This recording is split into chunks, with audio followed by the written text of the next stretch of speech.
நுவலி விளையாடி நேயர்களுக்கு சாய் சுதாவின் அன்பு வணக்கங்கள். இந்த படத்தில் இருப்பவர் யார் என்று தெரியுதா? இவர் ஒரு பெரிய பிரபல பின்னணி பாடகர். இவர் பாடின பாட்டு எவ்வளவோ பாட்டு நம்ம ரசிச்சிருக்கோம், கொண்டாடி இருக்கோம், அந்த குரலுக்கு அடிமையாக இருக்கோம். ஆனால் என்ன ஒன்று, இதை பாடினது எல்லாம் நம்ம வேறு யாரோ நினச்சிருக்கிறோம். இவர் பாடிய பாடல்களை 2 பாடல்களாக நம்ம நினச்சிட்ருக்கோம்.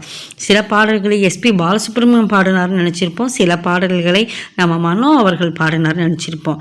ஆனால் உண்மையில் பார்த்தா அந்த பாடல்கள் எல்லாம் பாடகர் ரமேஷ் அவர்கள் பாடியது தான் அந்த பாட்டு. இவருடைய பெயர் ரமேஷ். உதாரணத்துக்கு சொல்லணும்னா, ஜப்பானில் கல்யாணராமன் எல்லாருக்கும் தெரிந்த படம். அதில் வர ராதே என்றாதே வாராதி அந்த பாட்டு உங்கள் எல்லாருக்குமே தெரியும். அந்த பாட்டு உண்மையில் நம்ம எல்லோரும் என்ன நினச்சிருப்போம் அப்படின்னா, எஸ்பி பாலசுப்ரமணியம் அவர்கள் பாடியதுன்னா. ஆனால் ஆக்சுவலாக இந்த பாட்டை பாடியது இந்த ரமேஷ் அவர்கள் தான். இப்படி நீங்கள் பின்னணி பாடகர் ரமேஷ் பாடிய பாடல்கள்னு லிஸ்ட்டு எடுத்து பார்த்தீங்கன்னா நிறைய இருக்குது. அந்த பாடல்கள் எல்லாமே ரமேஷ் அவர்கள் அப்படி ஒரு பாடகர் இருந்தாருன்னு நமக்கு தெரியாது, அவர் பாடியிருக்கிறாருன்னு தெரியாது. இந்த 2 பாடகர்களாகவே நம்ம நினச்சிட்டு இருக்கிறோம். எப்படிப்பட்ட ஒரு விஷயம் பார்த்தீங்களா? அதாவது நம்ம ஒரு நடிகரை போலவே மிமிக்ரி, ஒருத்தர் போலவே ஒருத்தர் மிமிக்ரி பேசி நம்ம பார்த்துருக்குறோம்.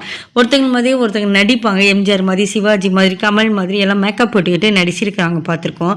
ஆனால் பாட்டே அவங்கள மாதிரி நான் பாடணும்னு நினச்சி பாடினாங்களா எப்படின்னு தெரியல. ஆனால் பாடியிருக்காங்க வேற ஒருத்தங்க.